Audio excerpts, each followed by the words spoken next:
रामदेव जी और रविशंकर को क्या बोले, लाइजना ना बोले तो क्या बोले, चंद्रा स्वामी को लाइजना ना बोले तो क्या बोले, सिडनी के साईं बाबा को संत कह दिए तो ये भी तो भाषा है। और झोपड़मंडी साईं को मैं नहीं कहूँगा, आसाराम को बलात्कारी ना कहूँ तो क्या कहूँ, सुप्रीम कोर्ट ने कह दिया। राम रहीम को बलात्कारी ना बोलूँ तो क्या बोलूँ, जेल गए हैं वो, मर्डर में जेल गए हैं।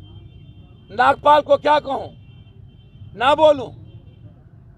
हर चुनाव के पहले एक छिछोरे को तैयार किया जाता है। तो मेरा तो यही आग्रह है कि अंधविश्वास, ओझा गुनी के खिलाफ संविधान में धारा 21(9) में एफआईआर करने का सबसे पहला नियम है। बीजेपी के पास इसके अलावा कोई सहारा नहीं है। जब ये आए थे तो रिंकिया की मम्मी गया उनको, और रिंकिया का पापा गया उनको रिसीव करने, और मंच पर कौन लोग आरती उतारे, जो लोग नफरत पैदा करते हैं। और उनसे यह पूछिए किसके प्लेन से गए, एक माफिया के प्लेन से, बालू माफिया के प्लेन से। उन्होंने अछूत कहा, दूर रखो, अछूत को पैर छूने मत दो।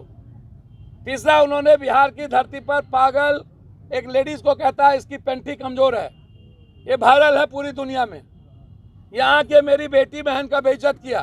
हाथ जोड़कर आग्रह करूंगा कि मोदी जी अमित शाह को हटा के इनको जल्दी बैठाइए, भारत में राम राज की कल्पना कर लीजिए और पर्ची निकाल करके भारत की गरीबी खत्म करिए, बेरोजगारी खत्म करिए, पाकिस्तान को नक्शे से मिटा दीजिए, मियां को मिटा दीजिए।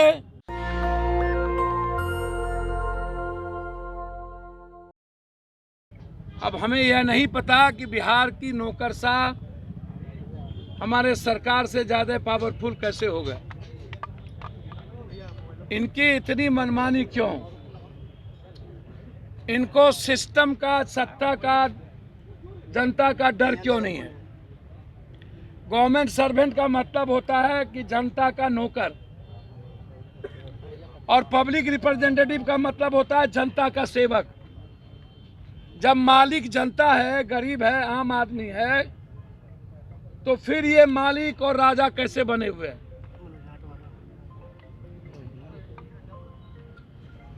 सबसे ज्यादा मगध हमेशा महागठबंधन को वोट दी है, और महागठबंधन की सरकार है। इसके पहले डबल इंजन की सरकार थी, और कई बार प्रधानमंत्री ने वादा किया पानी को लेकर कि हम मगध के हर घर को पानी देंगे, खेत को पानी देंगे। 10 साल के अंदर मगध के एक खेत को पानी नहीं पहुंचा पाया, एक भी जलाशय योजना हमारी पूर्ण नहीं हुई। सारी फैक्ट्रियां मगध की बंद हो गई। दुनिया का सबसे ज्यादा गरीब और गरीबी मगध की धरती। हम घास फूस खाने पर मजबूर हो गए हैं। मगध के 80% जनता सरकार के 10 किलो आटा और चावल पर निर्भर रहता है। उसकी जिंदगी बहुत वीरान हो गई है। और आजाद हिंदुस्तान के बाद यदि बिहार की जनता, मगध की जनता को पानी के लिए लड़ना पड़े, मगध के जनता पानी के लिए तरस जाए, तो ऐसे दोनों सरकार को चुल्लू भर पानी में डूब के मर जाना चाहिए। पीएम का पद और वार्ड काउंसलर का पद कोई बड़ा छोटा नहीं होता। जनता की चुनी हुई कोई भी जनप्रतिनिधि वो सेवक होता है, चाहे वो पीएम हो चाहे वार्ड सदस्य हो। एमपी और पीएम में कोई अंतर नहीं है, एमएलए और मुख्यमंत्री में कोई अंतर नहीं है, वार्ड काउंसलर, मेयर और मुख्यमंत्री में कोई अंतर नहीं है। डेमोक्रेसी और संविधान को मजबूत करने के लिए संघीय व्यवस्था पर जोर देना पड़ेगा, नगर निगम के एक्ट पर जोर देना पड़ेगा। पंचायती राज व्यवस्था चलेगी ब्लॉक से, पंचायत से, और नगर निगम की व्यवस्था चलेगी जनप्रतिनिधि नगर से। किसी भी कीमत पर मेयर, डिप्टी मेयर और वार्ड काउंसलर की बात माननी ही पड़ेगी नगर आयुक्त को। पप्पू जी, अब तो केस कर दिया गया है, अब आप क्या करेंगे ये बताइए। आप पहले वही बात तो मैं कह ही रहा था, आप नया बात ले आए। हाँ, वो बताइए ना क्या करने जा रहे हैं। करने हमारी डीएम साहब से बातचीत हुई। जी जी बिल्कुल। हम एक दिन में हमारे नेताओं ने कहा और मैं यहाँ आया, डीएम साहब ने कहा कि मैंने इंक्वायरी दे दी है और कहा कि ये गलत है। निश्चित रूप से यहाँ के डीएम बहुत काबिल और अच्छे व्यक्ति है और मैं उम्मीद करता हूँ, उन्होंने हमको ट्रस्ट दिया है डीएम साहब ने, कि मैंने कहा कि आप इसको देखिए और केस नहीं हो सकता। कोई हमारे हाथ में राइफल, बंदूक, तोप नहीं थी, या हमने कोई तोड़फोड़ नहीं किया है, या हमने कोई रोड़ा पत्थर नहीं चलाया, शीशा नहीं तोड़ दिए।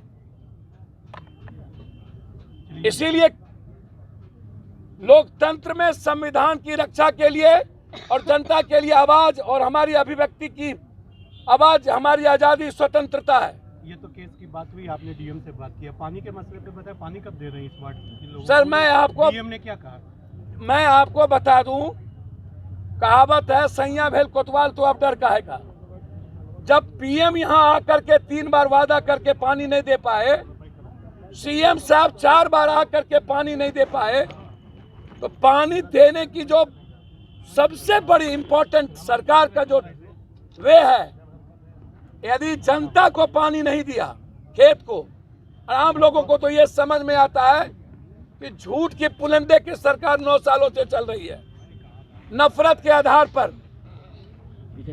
मैं बार बार आपसे कहना चाहूंगा कि मैं डिप्टी सीएम साहब, नगर निगम के जो मंत्री जी हैं, मैं उनसे बात करूंगा और मैं हाथ जोड़ करके इस आयुक्त के खिलाफ हटाने का मांग करूंगा कि ये दलाली करता है। यहाँ दलाल और दलाली के बीच में ये बैठा हुआ है।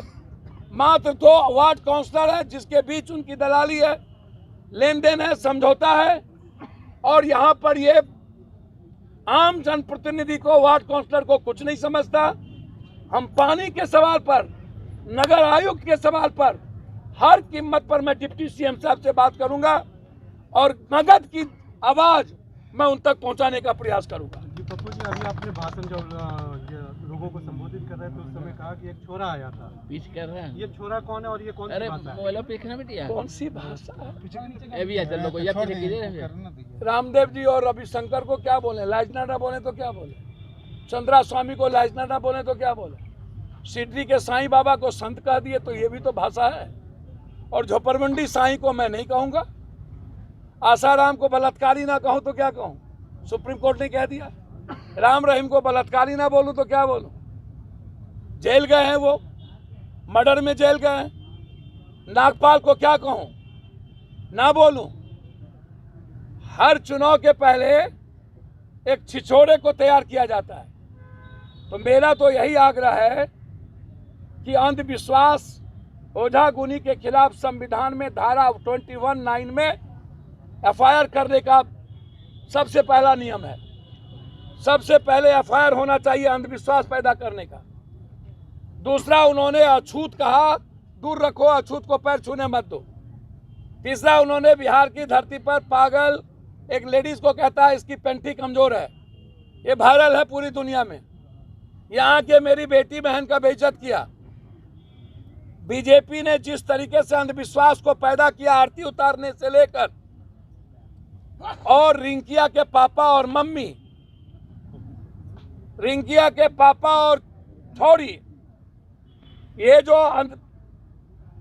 यही नचनिया बजनिया आसाराम के मंच पर भी नाचे थे, यही नचनिया बजनिया राम रहीम के मंच पे भी नाचे थे।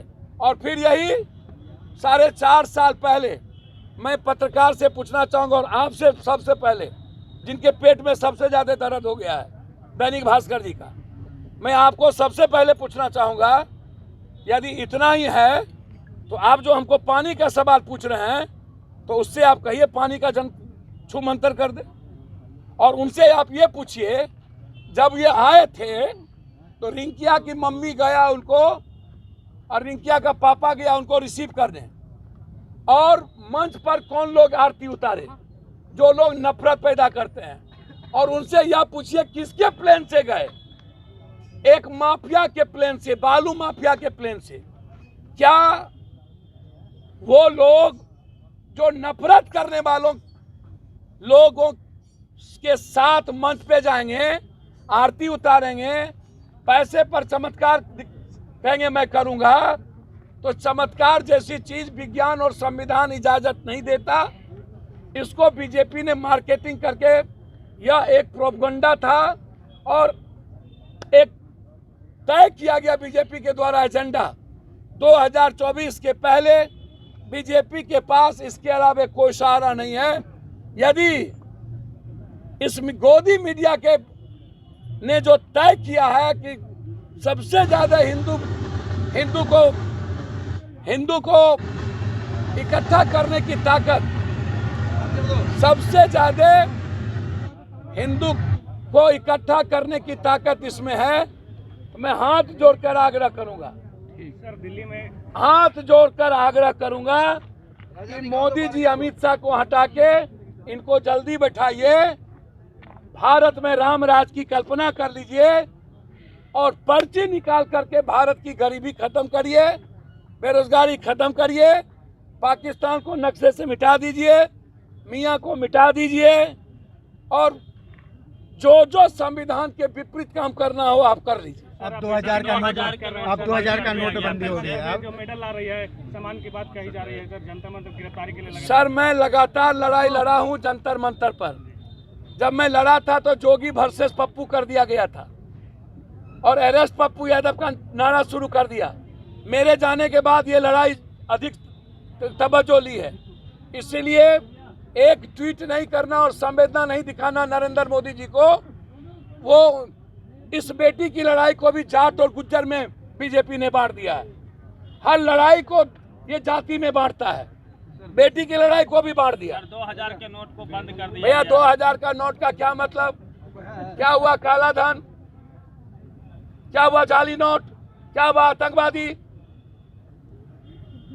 क्या हुआ? हर लोगों के चार मुद्दे तो किए और सबसे ज्यादा महंगाई बढ़ गई, महिलाओं को मार दिया।